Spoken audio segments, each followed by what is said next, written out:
CorneliusNeal.com. Work ready Oklahoma. Upgrade your job. Upgrade your life. McCurry County National Bank. Learn more at mcnbonline.com. Find cellular coverage when it matters most. Idabel National Bank, where your dreams become reality. Choctaw Idabel Casino and the District. Flooring Outfitters, all types of flooring and installation. And Allen's Monuments, commemorate a life lived. And now, let's go live with our play-by-play announcer, Aaron Ibsen, color commentator, Lonnie Watson, and Cornelius Neal on stats.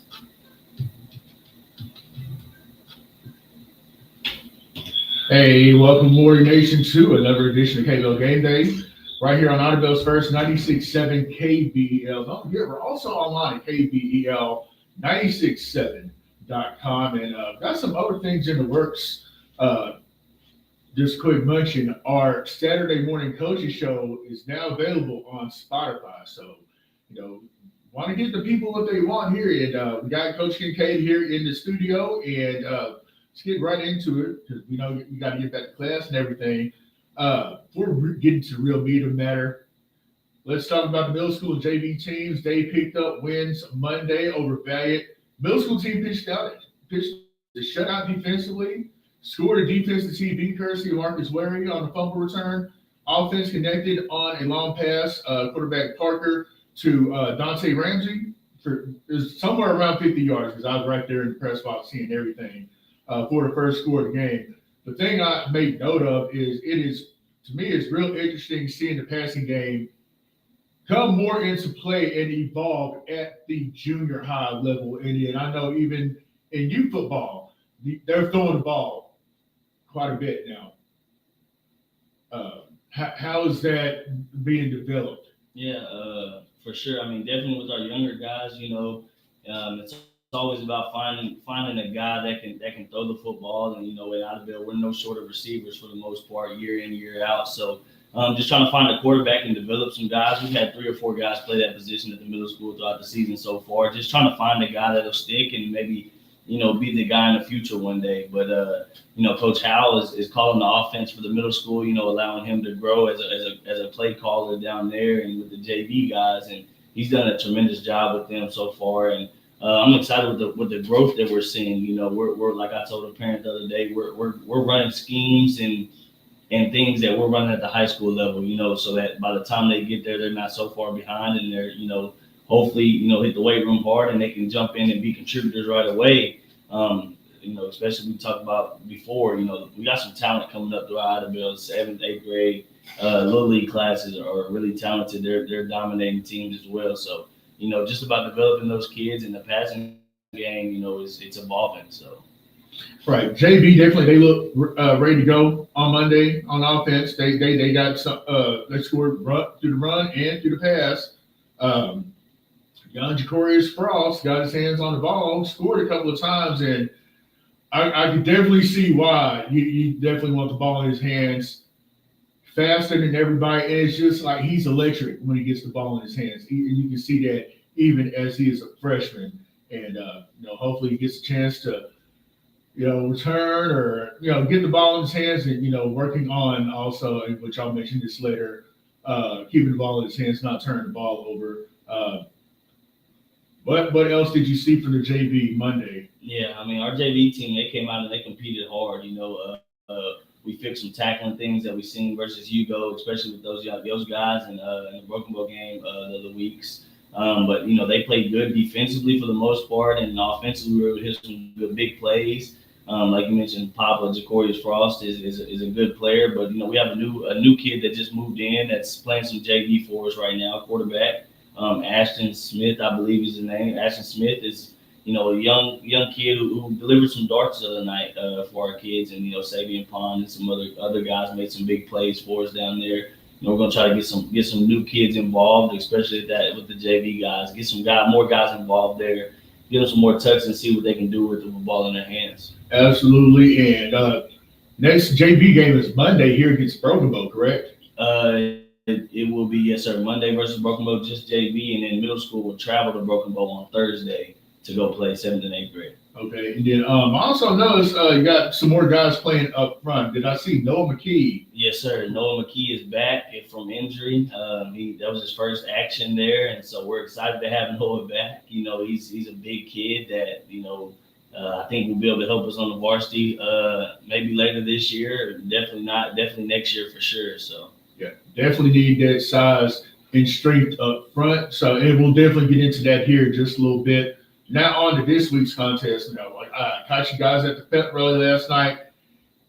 It was the first thing I thought was a business-like approach, not the rah-rah and a lot of talking and a lot of dancing and things like that. Not your normal homecoming activities and shenanigans and things like that. Has that been the mood all week? yes, sir. I mean, we're in a sense of urgency right now. We understand these district ball games mean making the playoffs or staying at home.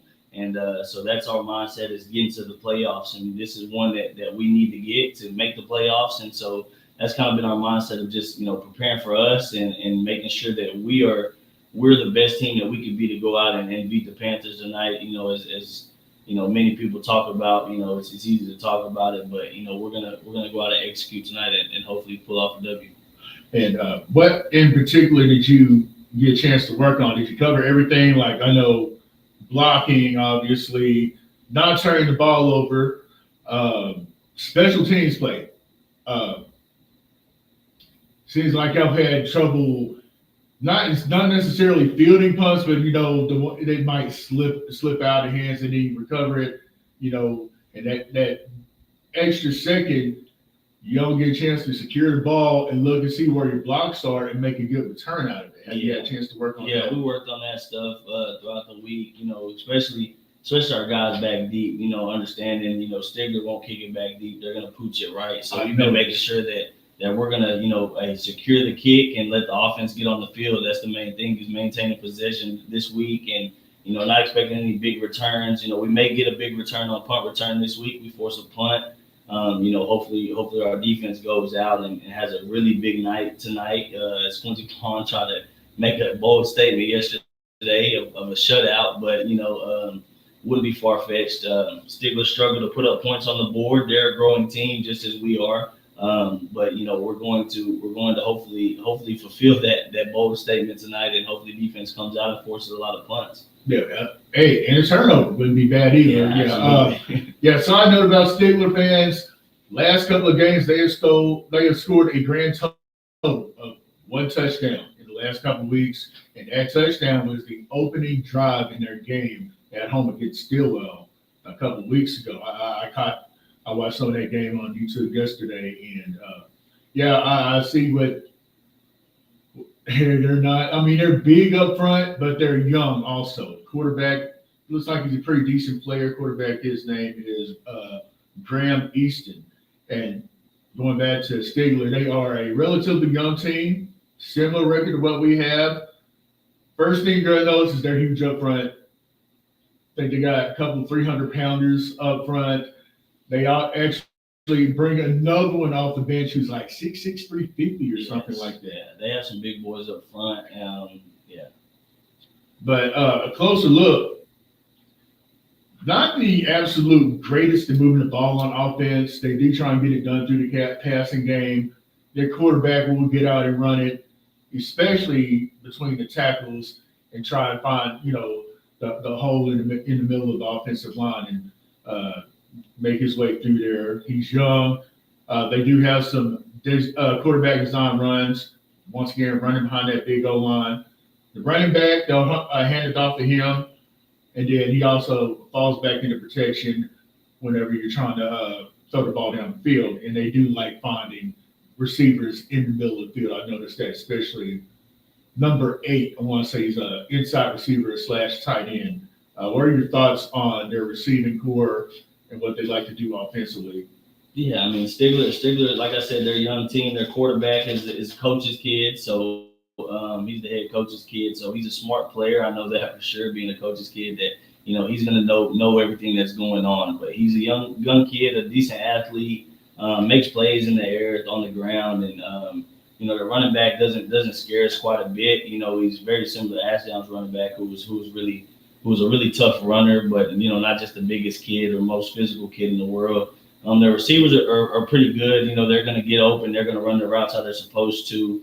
It's just a matter of if the O-line can hold up. They have some size like we talked about. And so, my biggest worry for tonight is them trying to just lay on us and mash on us in the run game. And, hopefully we can do enough, movement up front to make sure that, they don't just rely on that. And we want them to put the ball in the air because, we fix some things defensively to kind of hope, keep everything in front of us. And, hey, you're gonna have to matriculate the ball down the field to go get a point, go get some scores. Right, and throwing the ball in the middle of the field, that would be something that your linebackers, I would imagine, have to keep their eyes on.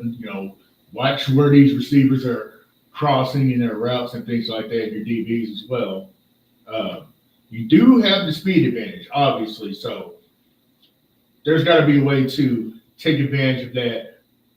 Maybe, like a Chris Bledsoe can get around that big tackle and get to the quarterback, or at least chase him out of his spot where he likes to throw it, make him uncomfortable, let somebody else go get him for a minimal gain, even a negative play. Definitely would love to see that.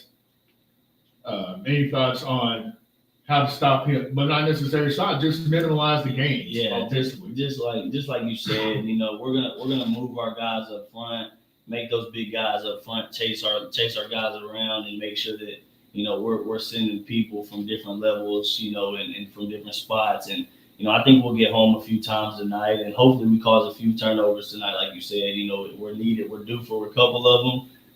I think tonight could be a night for that, where we get a few turnovers and we move some guys around. So, we got Benny Matitwa in the secondary now at the safety position, which will be a hard triggering safety downhill. And he also offers a ball hawk-esque guy back there to go along with McCollum Dixon back there. So I'm excited about the changes and moves we made around a little bit. As long as their big guys don't come right at us and get their hands on us, I know we got some physical guys up front that'll shed them a few times, but our backers really have to fit and make plays tonight and get to their guys early so we can get some negative stops. Yeah, I'm absolutely ready to see Benny back there at safety. They do have some size in that receiving core. I think one of their receivers is about 6'3", and then a couple of others around 6 foot range, and not as fast as us, but that ball goes in the air. It's anybody's ball, and we can get to it, defend it, knock it down, if not pick it off, and go the other way with it.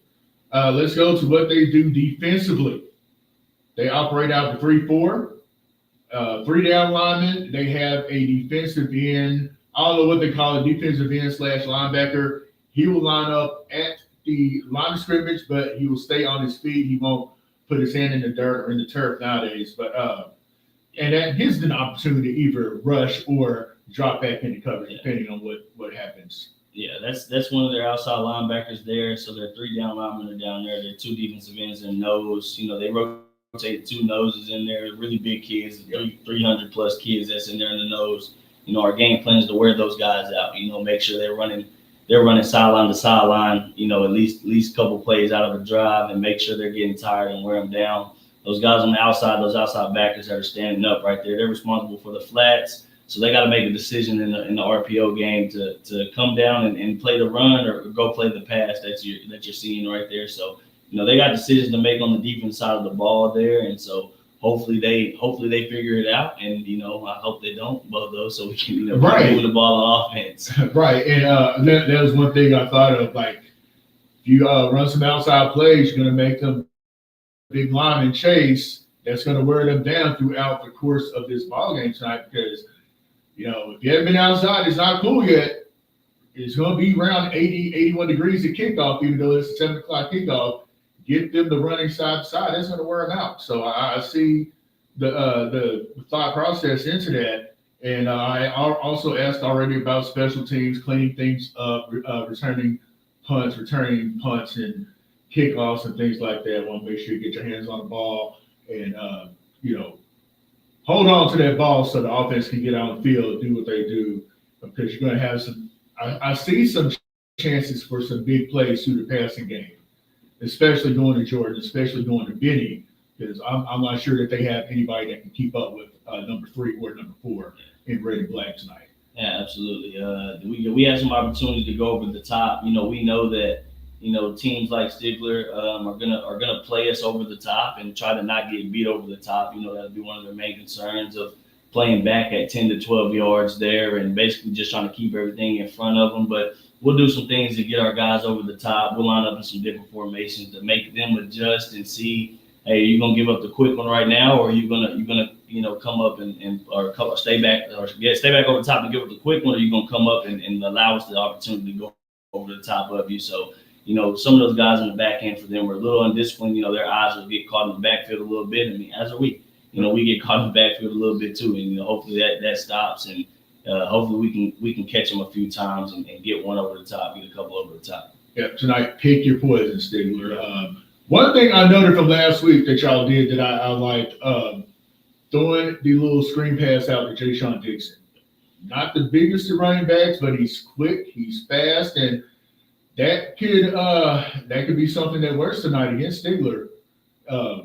Him and I know Pond can catch the ball out of the backfield too, but you have a smaller back that's going to be a little harder to see, and then by the time you get eyes on him, he might already be up the field making your big game, because the catch he had was good for like 14 yards. Yeah. I mean, using him as lightning in the bottle, we're going to try to pound him with Pond for a little bit, and then get him tired, and then boom, we put in the lightning, and lightning takes off, and it's hard to catch him when you're tired, and he's already hard to tackle as it is, being as small as he is, as shifty as he is. So, we're going to have a little 2-man game with them 2 guys, and we may throw Titus Baker back there for a few carries, and he offer a little bit of what Quincy Pond does, a little bit at running back. But so I'm excited about this week and this opportunity to go out and compete.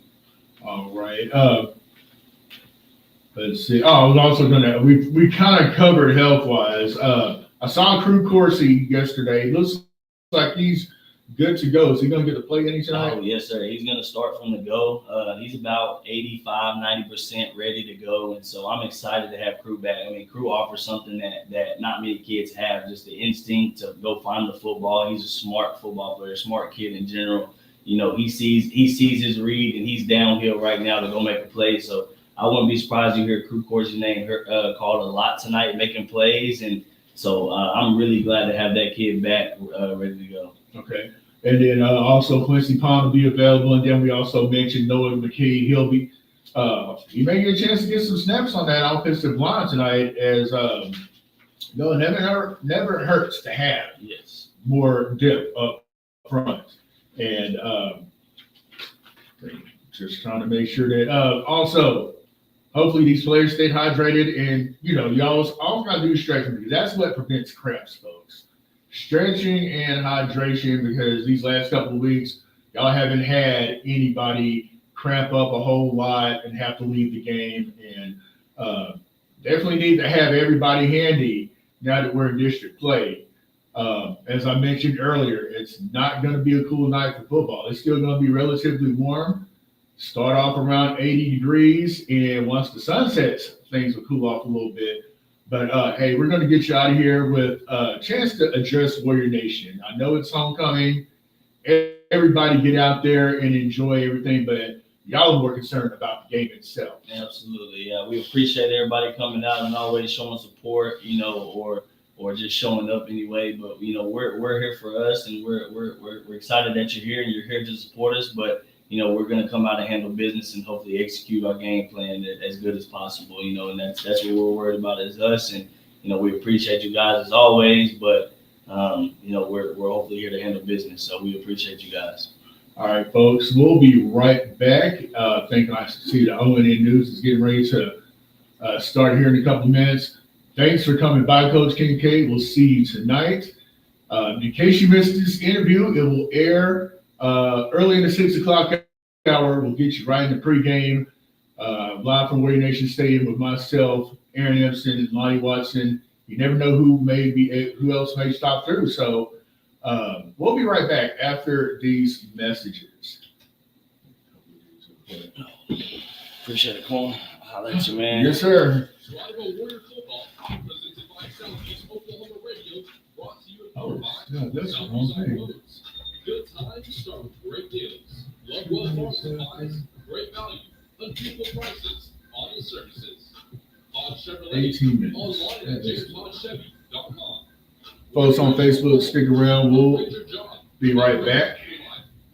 McCarran County National Bank, learn more at mcnbonline.com. Pine Cellular, coverage when it matters most. Idabel National Bank, where your dreams become reality. Choctaw Idabel Casino and the District. Flooring Outfitters, all types of flooring and installation. And Allen's Monuments, commemorate a life lived. And now, let's go live with our play-by-play announcer, Aaron Impson, color commentator, Lonnie Watson, and Cornelius Neal on staff. And you know what? We're going to come right back into the KBO Game Day section of the program. We're going to go over games that are happening locally and then also games that will be happening across our district, District 3A3, because there are a couple of good games that you're going to want to keep your eyes on, and we'll definitely talk about tomorrow morning. But locally, Valiant making a trip over to Spiro. I think they're going to have to go over to Mountain. It'll be a battle of the Bulldogs, Valiant at Spiro. Spiro isn't having the greatest of seasons, and Valiant has a chance to put another win on their belt. 4-0 on the season, looking to go 5-0, and good luck to the Bulldogs. Also, Diane making the trip down to Push County to take on the Antlers Bearcats. Diane, really good team year in, year out, and Antlers has their work cut out for them. They do like to put the ball up in the air, and let's see what they come up with. But I definitely would think Diane wins big down in Antlers. Over in Choctaw County, the Bethel Wildcats from the Shawnee area making the trip down to Gene Nesbitt Stadium to take on the Hugo Buffaloes. Hugo got a decent team this year, making some things happen over there. So good luck to the Buffaloes over there. And finally, there's going to be a pretty good game in Broken Bow tonight. The Southside Black Diamonds, I do believe they're undefeated as well, as they'll be taking on Broken Bow. That's probably a top 10 game in the state. Southside at Broken Bow in Memorial Stadium. I'm not sure. I think they kick off at 7:30, but we will keep our eyes on that game. We'll have updates during halftime. We'll talk about it during the Saturday morning coaching show. Now, the games that will be in our district tonight. First one, Locust Grove at Eufaula. Locust Grove struggling. They had a lot of kids move out or transfer, and they're struggling right now and heading to Eufaula. Eufaula almost pulled off a really big win in Mojo last week, so we'll see how they come out. There's a chance for Eufaula to break their home losing streak. As I recall, they didn't win one game at home last year, and they're 0 for the season so far at home this year. So there's a chance to get in the win column for the Ironheads. Next, here's one of the games to keep your eye on. Mojo making the trip over to Shakota. Mojo high-powered offense powered by Tegan Collins. We'll see him next week. 6'2", about 190, 195 pounds at quarterback. Returns, kicks, and does some of everything. I haven't really had a chance to just watch him from beginning to end in the game last year. So this will be one to watch over the weekend. Also, Battle of the Private Schools in Tulsa. Holland Hall making the trip across town to Lincoln Christian. Battle of Private Schools, we gave Holland Hall a really good game last week.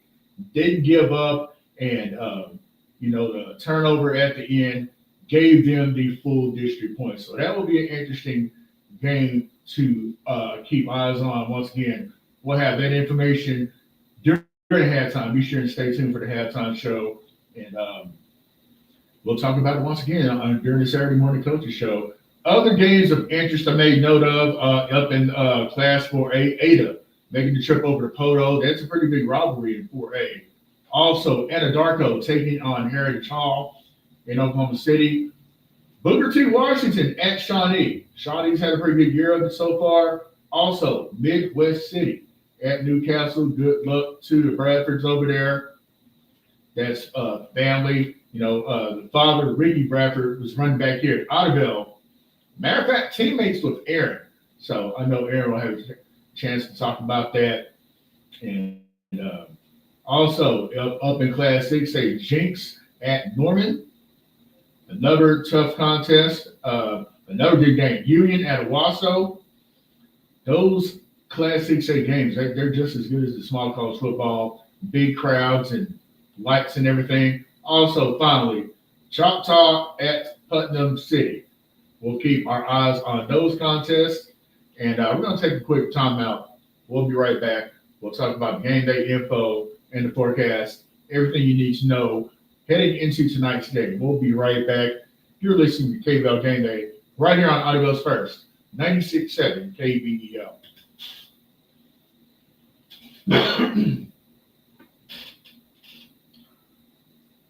They help families honor those stories with beautifully crafted, personalized monuments that stand the test of time. Located just east of Rattan on East 1930 Road in Regal, Allen's Monuments is proud to serve families across southeast Oklahoma with dignity and care. This season, Allen's Monuments proudly stands with the Idabel Warriors, supporting our team, our town, and our traditions.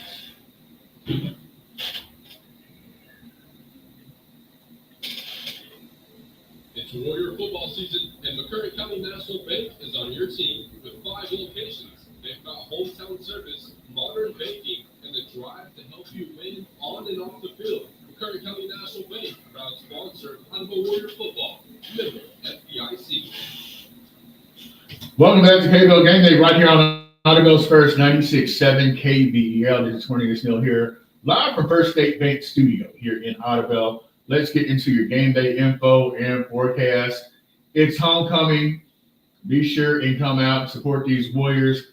The gates will open at 5 o'clock. I asked Principal Mosley what time they're going to open. She tells me 5 o'clock. Alumni that happen to be in town, there will be a reception for all Idabel alumni at the cafeteria at the high school. That runs from 4:30 to 5:30. Your homecoming festivities will start at 6 o'clock. So you'll see the teams out there lining up, getting their warm-up reps in and stretching and all that before homecoming. Our pregame live from Warrior Nation Stadium will be at 6:30, and kickoff between your Idabel Warriors and the Stigler Panthers at 7 o'clock. Your forecast, nice sunny skies out there. It'll be around 81 at kickoff, and it'll drop into the 70s as the game goes on once the sun sets. Halfway into the first quarter. And a couple of things to keep note of at halftime. They will honor the 1995 Idabel High School boys track team. They won state championships. I actually got a chance to talk to one of the members of that team. There's not a car last night. And unfortunately, he won't be able to make it. But those that will be able to make it, and also Coach Hunt. Also, we will honor the 2005 girls track team. They were a state champion as well. Also, the 2005 curriculum state championship team at halftime. You'll have all that at halftime. You'll also have the Warrior Pride Marching Band. Probably get to hear their full show because they will be in contest tomorrow of all places in Stigler. So definitely want to wish the band and Mr. and Mrs. Bell best of luck heading into tomorrow. It's a busy time of year for them. I hear it called Bandtober because you have contests, you have the Train of Terror with a big fundraiser. So also this morning, if you're not doing anything this morning, make your way over by Southern Abstract. They're going to have the ribbon cutting for a mural that's been worked on since the summer. They're officially going to open that up. Come out there and have a look and take pictures and all that. That will happen at 11:30. So I'm definitely going to try my best to make it out there. Props to the gentleman that's been working on that day and night. There is an Idabel Warrior helmet. I know there was a bit of a commotion about the Idabel helmet and the Broken Boy helmet, but it's a beautiful thing to see as you're coming to town off of Highway 37. So go out there. Check it out here in a little more than an hour. And that is going to do it for us. I'm going to go ahead and play this on in news, and we'll get back to the music. And be sure to stay tuned to the KBL Sports Facebook page for updates.